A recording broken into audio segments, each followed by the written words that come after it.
So what we have been talking about here is the energy exchange during a chemical reaction. So um, the bone of this unit is how, why, and what are the ways that we calculate, how to approach, how to decide the energy is moving this direction, that direction, why, and so on and so forth. However, to measure whatever is going inside a chemical reaction is too much. We have to take into the consideration the intermolecular forces, intramolecular forces, bonds that are between them, bonds that are broken, bonds that are formed, and the rotational motion of the particles that are forming molecules and the rotation of molecules, and there is too many things to take into the consideration. Therefore, what do we do? And all of this is known as the enthalpy. What do we do is we measure the change of the enthalpy. Okay, so the change of the enthalpy is saying pretty much we don't care what is the initial and what is the final, but what do we care is what is the change of enthalpy of the reaction, which is always final minus initial. And what is final in a chemical reaction is the product. So is the enthalpy of the product minus the enthalpy of the reactants. So now, again, even to measure the change of the enthalpy is too much again, because we have to consider what is the enthalpy of the product, what is it, and those as individual have too many factors, too many things to deal with. Therefore, what do is we say that, okay, what is happening in the reaction is reflected in the surrounding. So now what do we have is we have a system, which is the chemical reaction, and then in surrounding this system is the environment, the surrounding. So the surrounding is reflecting the change that is happening in the chemical reaction. There are cases that the system is releasing the energy, which is the change of enthalpy, into the surrounding. And then what do we notice that is happening in the surrounding is the temperature is increased. Okay, and the heat that the surrounding is absorbing is increased. The heat of the surrounding is always calculated as Q is equal mc delta T, where m is the mass of the surrounding, C is the specific heat of the surrounding, which indicates how much heat do we have to inject or absorb into the matter of the surrounding to increase the temperature by 1 degree of 1 gram of the matter. And delta T is the change of temperature, which always change of temperature is final minus initial. Okay, and when we have a surrounding that it is, when we have a system that is actually absorbing the heat from the surrounding, then what we notice in the surrounding is that the temperature is decreased, meaning that the heat is decreased as well. And we always measure the heat as QMC delta T. Now, for specific materials like water, tin, aluminum, and some other specific materials, you do have the information of what is the specific heat capacity in your data booklet on page 3. But the basic of this concept as to we cannot measure what is happening because it is impossible to measure what is happening in terms of bonds breaking, bonds forming, intermolecular forces, intramolecular forces, and all the other stuff that is happening in the reaction. Since we cannot measure that, then what do? Is we say that, okay, let's see how this change of the enthalpy in the system is reflected to the surrounding. This is a bit, uh, I would say confusing, especially for the first time when we see it, because if the system, which means the chemical reaction, is releasing the temperature, the heat to the environment, to surrounding, then this system is considered as the exothermic reaction. Exothermic reaction means that the system is losing and is giving it to the environment, okay? Is releasing heat to the surrounding. So we are on this situation here, where the heat is absorbed by the surrounding. And it is called an exothermic reaction, which means that the total energy, kinetic and potential energy, meaning enthalpy of the system, enthalpy of the reaction, is decreased. So the way that we present it graphically is that we have here some reactants, and then since the system is releasing some energy to the surrounding, this is going to the product. So this is how the exothermic diagram of a reaction look like.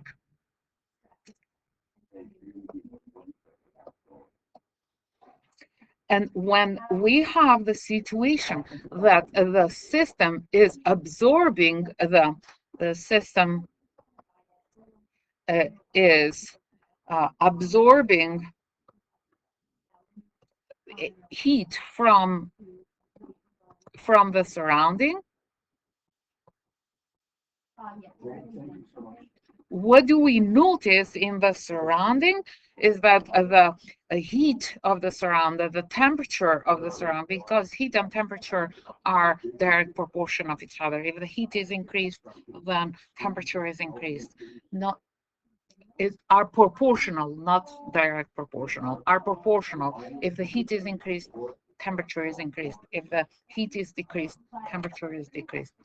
Then the reaction is considered to be endothermic reaction. And what is happening here is that the enthalpy of the system is going to be increased. So graphically, this situation will be presented something like this, where the enthalpy of the reactant is somewhere in here, and then the product will be higher than the reactant, because it's absorbing heat, energy, work. Enthalpy is the same thing, and they are all measured with the same unit that is known as joules. So this is endothermic reaction. Okay, so now the way that we approach, so those are all the things that we have to consider.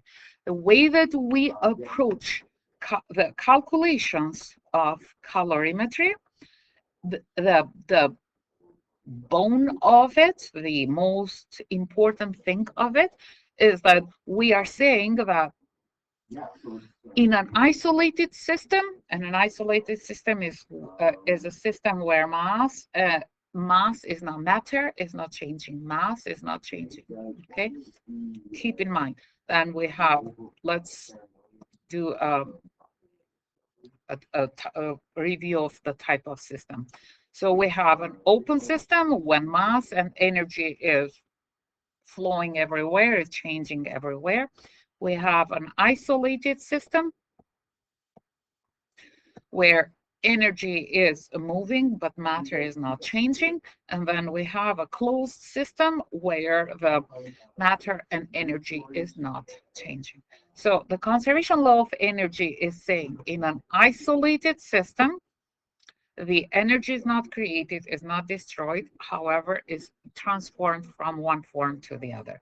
How do we take this, which I'm sure that you have heard and been introduced to from probably grade 7 or grade 8 to this law? How do we translate this general law, this one of the most important law in science, into this particular situation?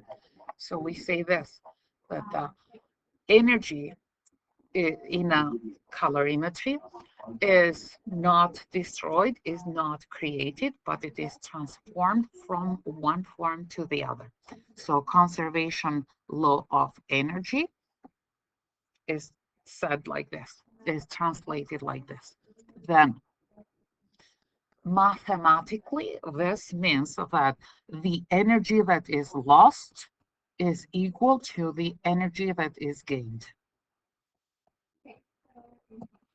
And then you will ask yourself the question, what is happening to the surrounding? Because remember that you have two parts. You have the system and you have the surrounding.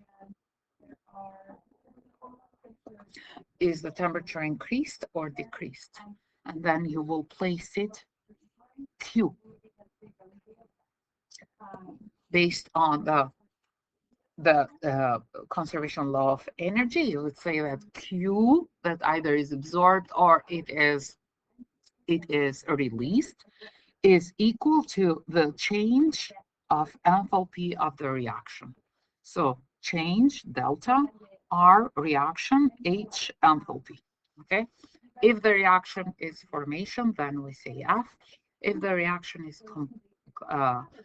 combustion, then we say C. If the reaction is decomposing, so breaking it into its own element, we say DC. But the reaction is in general. And then we say, okay, so now we have the basic of math here.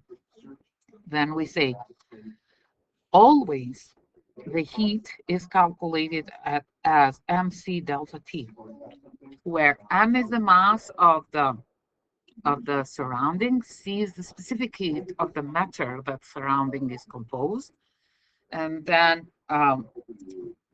delta T is the change of temperature. If we have more matters, so if we have the cup composed by aluminum and the water, then we'll consider both of them. I will do it here. And then on the other hand, the heat or the enthalpy of the reaction is calculated as the number of mole participating in the reaction times the molar enthalpy. So change of molar enthalpy. Change as delta, R as the reaction, H as enthalpy, and M as moles of the specific compound that we are working with. And again, if more than one element is part, more than one element is part of the surrounding, let's say that we have tin, the cup, and or aluminum or so on, then we are assuming here that thermal equilibrium is reached, meaning that the temperature of water, let's say, and the temperature of the cup is the same. So then this Q will be reflecting the mass of water, the specific capacity of water, and the change of temperature, plus the mass of container, I will say container, which this can be aluminum, tin, copper, or so on. Specific heat of the container, which you can find in most cases, if they are not asking for it, you can find it on the data booklet. And the change of temperature is equal to the number of moles times the molar heat, the molar enthalpy change. Okay. Now, here is we have two parts, and one part is this one here or this one here, and the other part is where we are dealing with the enthalpy. Now, the addition to, or what we take from Chem 20 and bring it into this concept is how to calculate the number of moles. So the number of moles is calculated in two ways. When we have just the mass that is known as a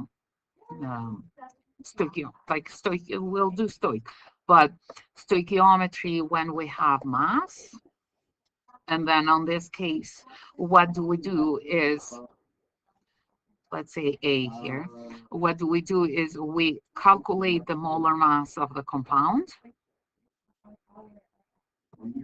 and then we do stoic, in which we always start with what is given, and then using the ratio of 1 for the molar mass, that is grams to mole or moles to gram, we figure out what is the number of moles. The second way is when we have an aqueous solution, and on this case, when we have a neutralization, let's say, then what do we do is we take the concentration and the volume. So we have the volume and concentration. Volume usually is in milliliters or liters. And the concentration is always moles per liters. Very rare is moles per milliliters or millimoles per liters. Then, in order to find the number of moles, we go volume times the concentration. So, in other words, we do stoic of solution. One thing that I want to emphasize here is, what does this number represent? So this number, the change of enthalpy, molar, represent the fact that if 1 mole of the compound is participating in the reaction, then this is how much is the change of enthalpy of that particular compound or that particular reaction. So it is telling us what is the change of enthalpy into 1 per 1 mole participating in the reaction. Because then the next thing that we discussed in class is how can we communicate enthalpy. It is important to communicate enthalpy because we need to have rules on communicating with other scientists. So there are several ways of communicating enthalpy. The first one is using molar enthalpy.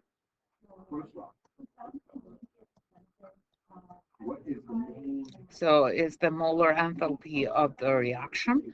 And what do we do on this case is that we have to have the compound that we are worried about, that we are concerned on, that we are focused at, with a coefficient of 1 in the balanced reaction.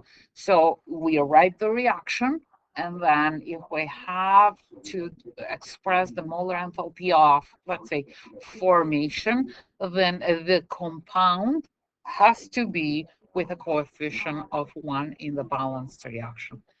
And then keeping in mind that if it is an exothermic reaction, then the enthalpy, either molar or the enthalpy of the reaction, is negative.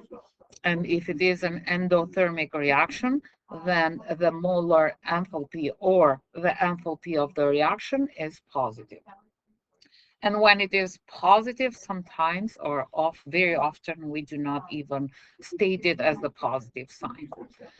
The second way of expressing enthalpy or communicating enthalpy is using a V enthalpy, okay? The enthalpy on the side of the reaction. So what do we have on this case? We have a balanced reaction with whole number coefficients versus when we have to express with the molar enthalpy, sometimes it's not all the time that the coefficients are whole numbers. Okay, there are cases where the coefficients may be fractions or fractions. So balanced reactions with whole numbers.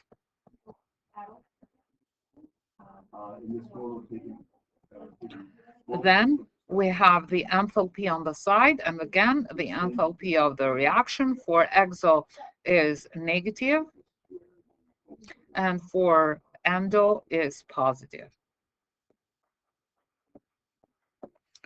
The third way of communicating enthalpy is when the enthalpy is part of the reaction.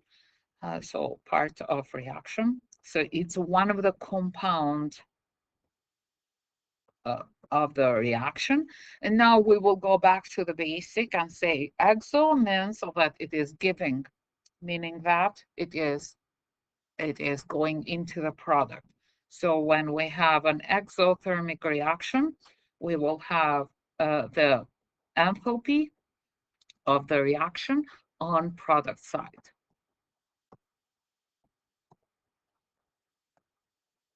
And when we have an endothermic reaction, the enthalpy will be on reactant side.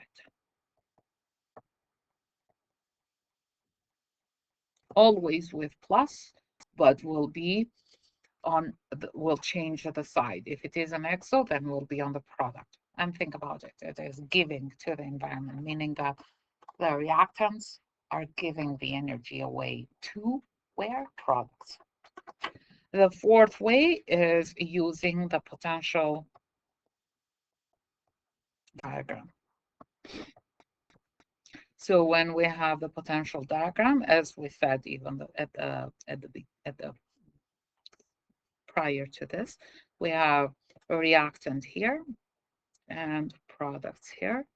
And this is an exothermic reaction known as the Z shape. And when we have an endothermic reaction, then is absorbing. So reactant and products, and or known as the S shape. Okay,